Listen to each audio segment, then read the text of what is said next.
Read the passage, इस passage को पढ़िए and answer the following questions, और जो क्वेश्चंस इसमें पूछे गए हैं उनका आंसर दीजिए।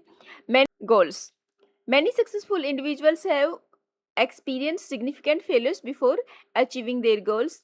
कई सारे जो इंडिविजुअल्स हैं जो सक्सेसफुल हैं आज, उन्होंने भी अपनी सक्सेस को अचीव करने से पहले, अपने गोल को अचीव करने से पहले कई सारे फेलियर्स को फेस किया है। Failures often provides valuable feedback about what doesn't work.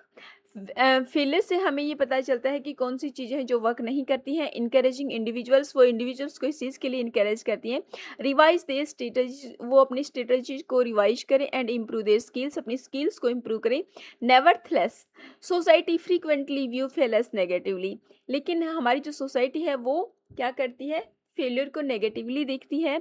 Leading people to fear mistakes and avoid risk, और वो क्या, और वो लीडिंग, और इस तरह से वो लोगों को किस चीज़ के बारे में बताती है कि फेल्योर का एक डर पैदा करती है, और वो उनको बचाती है कि वो रिस्क ना ले।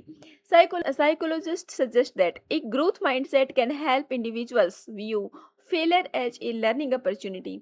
साइकोलॉजिस्ट का बताते हैं कि जी ये एक जो ग्रोथ माइंडसेट है वो हेल्प कर सकता है किसी इंडिविजुअल की कि वो अपने फेल्योर को एक लर्निंग अपॉर्चुनिटी समझे, rather than as evidence of inability. ये उसकी इनएबिलिटी का प्रमाण नहीं है, एविडेंस नहीं है। पीपल विद दिस माइंडसेट, जो इस माइंडसेट के लोग हैं, tend to persist longer when facing challenges and are more likely to achieve long term success. वो लॉन्ग टर्म सक्सेस को अचीव करेंगे जब वो फेस करेंगे इस टाइप की चैलेंजेस को।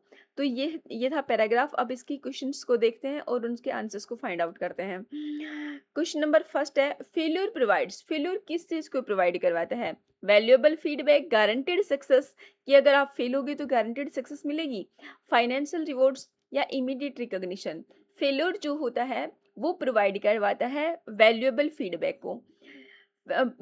Failure often provides valuable feedback, option A is right. Next question है, सोसाइटी ऑफन व्यू फेलियर्स, हमारी सोसाइटी फेलियर्स को किस तरह से देखती है? पॉजिटिवली, न्यूट्रली, नेगेटिवली और साइंटिफिकली। तो हमारी जो सोसाइटी है वो किस तरह से, society frequently views failures negatively, हमारी सोसाइटी फेलियर को नेगेटिवली देखती है, option C is right. Next question है, a growth mindset encourages people to see failure as, growth mindset जो होता है वो इनकरेज करता है लोगों को कि किस तरह से वो अपने फेलियर को देखें। परमानेंट डिफीट, कि वो हमेशा के लिए हार गए हैं। A learning opportunity, a reason to किट किट कर जाए, ए सोशल प्रॉब्लम, कि ये तो सोशल प्रॉब्लम है। तो जो सोसाइ फ्री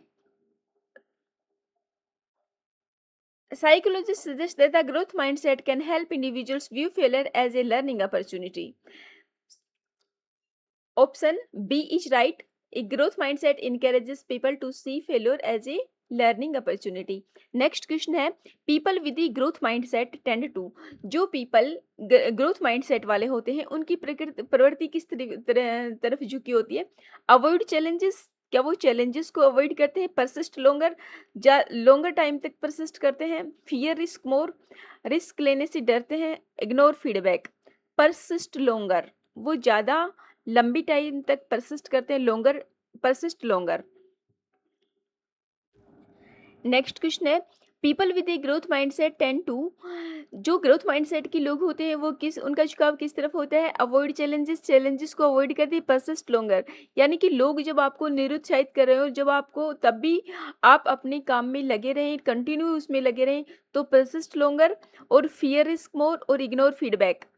पीपल, जो ग्रोथ माइंडसेट के पीपल होते हैं वो क्या करते हैं?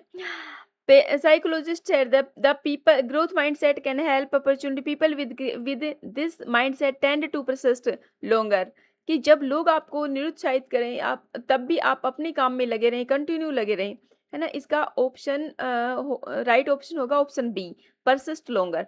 नेक्स्ट क्वेश्चन है, द पैसेज फोकसेज ऑन, इस पैसेज का जो फोकस है वो किस चीज पर है? Passage focuses on the educational value of failure, economic development, political leadership, technological innovation. आप एलिमिनेट के थ्रू भी इसका आंसर्स फाइंड आउट कर सकते हैं। जैसे कि पॉलिटिकल लीडरशिप का इसमें कहीं कोई जिक्र नहीं हुआ, टेक्नोलॉजिकल इनोवेशंस का जिक्र नहीं हुआ, इकोनॉमिक डेवलपमेंट का कोई जिक्र नहीं हुआ। यहाँ पर क्या जिक्र हुआ है? The educational value of a failure, कि वो क्या बताता है कि जो एजुकेशनल वैल्यू ऑफ फेलियर, यानी कि फेलियर को एक लर्निंग अपॉर्चुनिटी समझा जाए। Option A is right.